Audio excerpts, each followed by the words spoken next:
हुकूमत की तमाम कामयाबी इत्तेहादियों के ताउन का नतीजा। मुश्तरका कोशिशों की बदौलत पाकिस्तान को शानदार मकाम हासिल हुआ। विफाकी मजबूती और वसी मुल्की मफाद में 27वीं तरमीम के लिए सबने मिलकर कोशिशें की। वज़ीर आज़म की हुकूमती और इत्तेहादी सेनेटर्स से इशराइये पर गुफ्तगू।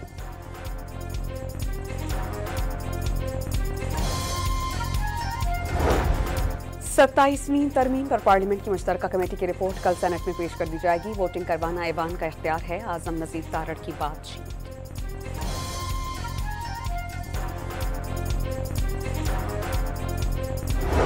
खैबर पख्तूनख्वा में पोलियो मुहिम की सिक्योरिटी के लिए जरूरी इक़दाम किए जाएंगे।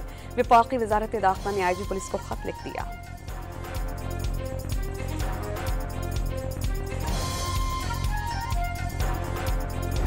और मलाइशिया में कश्ती हादसे में डूबने वाले मजीद 3 तारकीन वतन की लाशें निकाल ली गईं। अमवात 6 हो गईं, 3 को बचा लिया गया। कश्ती पर 300 अफराद सवार थे।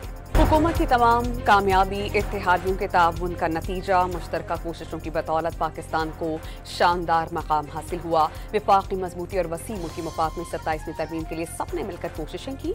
वज़ीर आज़म की हुकूमती और इत्तेहादी सेनेटर्स से इशराइये पर गुफ्तगू।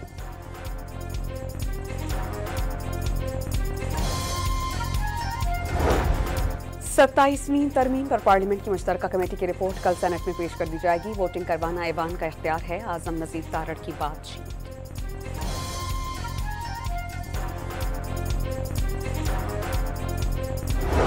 खैबर पख्तूनख्वा में पोलियो मुहिम की सिक्योरिटी के लिए जरूरी इक़दाम किए जाएंगे। विफाकी वज़ारत दाखिला ने IG पुलिस को खत लिख दिया।